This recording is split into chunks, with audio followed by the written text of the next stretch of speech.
नमस्कार मेरे श्रोतागण। मैं आज आपको राहु के बारे में जानकारी दे रही हूँ कि राहु जो होता है वो क्यों इतना उसको उपद्रवी माना जाता है। राहु कोई स्थायी दुख नहीं देता है। राहु सिर्फ आपको भ्रमित करता है। आपकी जो क्षमता होती है, जैसे आप ज्ञानी हैं तो आपको अपने ज्ञान का एहसास नहीं होगा। सही स्थान पे अपने ज्ञान को आप प्रकट नहीं कर पाएंगे। उस ज्ञान के ऊपर वो अपनी काली छाया डाल देता है। तो आपके वो ज्ञान हो, आपकी पराक्रम हो, आपका साहस हो, आपकी जो भी प्रतिष्ठा हो, उसमें वो कहीं न कहीं दाग लगा देता है और उसके ऊपर अपनी छाया को फैला देता है। राहु का यही काम होता है। केतु इतना दूषित नहीं होता है। केतु कभी-कभी आपको ज्ञान भी देता है, लेकिन सारी जो षड्यंत्र का होता है काम, वो राहु करता है। इसलिए राहु का प्रत्येक ग्रहों के साथ बैठे तो क्या फल होता है, इस बारे में आपको जानकारी दे रही हूँ। ये छोटी सी जानकारी मैं आपको देने जा रही हूँ। मैं सूर्य से प्रारंभ कर रही हूँ कि राहु यदि सूर्य के साथ है तो ये ग्रहण योग लगा देता है। ऐसा राहु आपके जीवन को कहीं न कहीं कलंकित करेगा। आपके मान सम्मान, आपको बहुत मान सम्मान मिलने के बाद कहीं न कहीं ये काली छाया उसके उस सम्मान के ऊपर डाल देगा, तो कहीं न कहीं वो कलंक लगा देता है। जैसे सफ़ेद कोई वस्त्र पे कोई आप दाग धब्बा लग जाए तो वो तुरंत दिखता है, उसी प्रकार राहु का काम होता है। वो आपकी अच्छी खासी ज़िंदगी में कहीं न कहीं वो अपमान का ज़हर डाल देगा, कहीं आपको धोखा दिला देगा, षड्यंत्र कर देगा। तो ये सब राहु का काम है। तो सूर्य के साथ राहु ग्रहण लगाता है और आपके मान सम्मान में कहीं न कहीं दाग धब्बा वो लगा देता है। और यही यदि चंद्रमा के साथ राहु हो जाए तो ये बहुत ही हानिकारक होता है। ये आपके चंद्रमा एकदम सॉफ्ट, निर्मल, स्वच्छ और जल तत्व से भरा हुआ ग्रह होता है। इसके साथ यदि राहु होगा तो मानसिक अशांति देगा। आपके निर्णय क्षमता आप में नहीं होगी। आप नेगेटिव बातों को सोच लेंगे। आपके अंदर हर समय एक हीन भावना आएगी।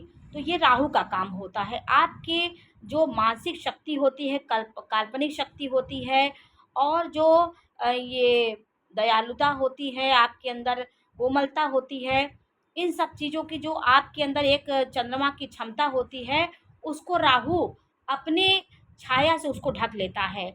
आप अपने जो ग्रह जिस गुणों से भरे होते हैं, उस गुण को वो भूल जाते हैं। ये अपनी छाया को बिखेर देता है। राहु यदि अकेला बैठा हो 3 तीसरे भाव में, छठवें भाव में, 11वें भाव में, उसकी राशि यदि मिथुन राशि है, कुंभ राशि है और 2 नंबर की राशि वृषभ राशि है और मकर राशि है, तो इन राशियों में बैठा राहु आपको बुलंदियों पे भी पहुंचाता है। ऐसा नहीं है, सांसारिक जितनी लग्जरी के सामान है, जितनी समाज में आपकी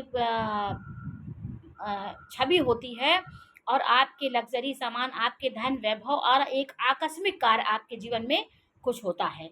योगी आदित्यनाथ की कुंडली में मकर राशि का राहु था। उनको एकाएक कोई पद की प्राप्ति हुई। आकस्मिक कोई कार्य आपके जीवन में होता है, ये राहु दिलाता है। और राहु यदि चंद्रमा के साथ तो आपको मानसिक परेशानी देता है, डिप्रेशन का शिकार बनाता है। अब हर समय आप षड्यंत्र में उलझे रहेंगे, आपका दिमाग काम नहीं करेगा, अपनी सिर्फ छाया से आपको परेशान करता है वो। अगर आप इन परिस्थितियों में शिव आराधना करें, शिव अभिषेक करें और जितना हो सके आप सोमवार का व्रत रहें, सोमवार के दिन आप नमक ना खाएं और शिव जी की आराधना करें, जल अभिषेक करें, तो आपका वो ग्रह मजबूत होगा और राहु धीरे धीरे अपने जो छाया है वो हटाने लगता है। जैसे हम किसी चीज़ को साफ करते हैं, उसी प्रकार यदि कोई ग्रह कमज़ोर है और राहु उसके ऊपर हावी है तो आप उस ग्रह को मजबूत करने की कोशिश करिए। और मंगल के साथ यदि राहु है तो आपके साहस, ऊर्जा, पराक्रम और जो आप नेतृत्व करने की आपकी क्षमता होती है, उसको उस क्षमता को गलत दिशा में ले जाएगा। आप अपनी ऊर्जा को सही जगह न लगा के गलत जगह पे लगाते हैं। आपको लड़ाई झगड़ा करने में मन करेगा, किसी से आप अनावश्यक उलझ जाएँगे, कहीं आप अंगारक योग इसको कहा जाता है, आप उपद्रवी हो जाएँगे। अनावश्यक किसी बात को लेकर के आप लड़ाई झगड़ा करेंगे और किसी बात पे लेके उलझ जाएँगे, तो ये सब चीज़ें अंगारक दोष के अंतर्गत आती है। आप गुस्सा अपना रोक नहीं पाते हैं, गुस्सा आएगा तो किसी चीज़ को आप तोड़ देंगे, पटक देंगे, ये सब राहु के उपद्रव होते हैं। उसी स्थान पे यदि आपका मंगल अच्छा है, तो आप चाहे जितनी बातें हों, जितनी परेशानियाँ हों, आप पेशेंस आप में होगा, आप क्रोध को शांत करने की आपके अंदर क्षमता होगी, यदि मंगल अच्छा होता है। राहु होगा तो आपके अनावश्यक आप अपनी ऊर्जा को खर्च करेंगे। इसी प्रकार यदि बुध के साथ है राहु, तो आपको जड़वत बना देगा, आपकी बौद्धिक क्षमता को नष्ट कर देगा, अपना हावी होकर के उसकी क्षमता को दबा देता है। जो भी आप बौद्धिक क्षमता आपकी तीव्र होगी, आपकी बौद्धिक क्षमता गलत कार्यों में लगेगी, षड्यंत्र करने में लग जाएगी, आपकी बुद्धि अनावश्यक चीज़ों को सोचने में लग जाएगी, इधर की बात उधर, उधर ये सब करने में दिमाग आपका षड्यंत्रकारी दिमाग हो जाएगा। दिमाग आपको अच्छी जगह ना जाने के बाद खराब जगह पे ले जाएगा। और आपका बुध अच्छा है तो आपको पता है कि बुध आपको टेक्निकल दिमाग रखता है, आपके बैंकिंग लाइन में मैथमेटिक्स आपकी अच्छी होगी, प्रेजेंट ऑफ माइंड आपका होगा। और बुध आपको वाणी की शक्ति देता है। बुध शुक्र के साथ हो, गुरु के साथ हो, तो ये सब चीज़, ये सब और सूर्य के साथ हो बुधादित्य योग बनाता है, और शुक्र के साथ आपके लक्ष्मी नारायण योग बनाता है, और आपके गुरु के साथ होगा तो आपकी मानसिकता धार्मिकता की ओर होगी, ज्ञान की ओर होगी। आप हर समय ज्ञान के बारे में सोचेंगे। और राहु बैठा होगा तो ज्ञान के अलावा भी कई चीज़ें आपके मन में आती रहेंगी, परपंच आपके मन में होगा, षड्यंत्र होगा, किसी के खराबी के बारे में सोचेंगे, तो ये बुद्धि आपको अनावश्यक आपकी जाने लगेगी। और आपका गुरु के साथ हो राहु, तो गुरु चंडाल योग बनाता है। आपकी जितना ज्ञान होगा, जितना बौद्धिक क्षमता होगी, उसको नष्ट करके आपके जीवन में उपद्रव मचा देगा, कोई खुशियाँ नहीं लाने देगा, और कोई कार्य करने से पहले आपके जीवन में तूफान आ जाएगा। समस्याएं के सामना करने के बाद कोई सफलता आपको मिलेगी, और जितनी सफलता मिलनी है उतनी नहीं मिलती है। ये आपके राहु का काम है। राहु यही करता है कि गुरु के गुणों को ले लेता है और गुरु को कमज़ोर कर देता है।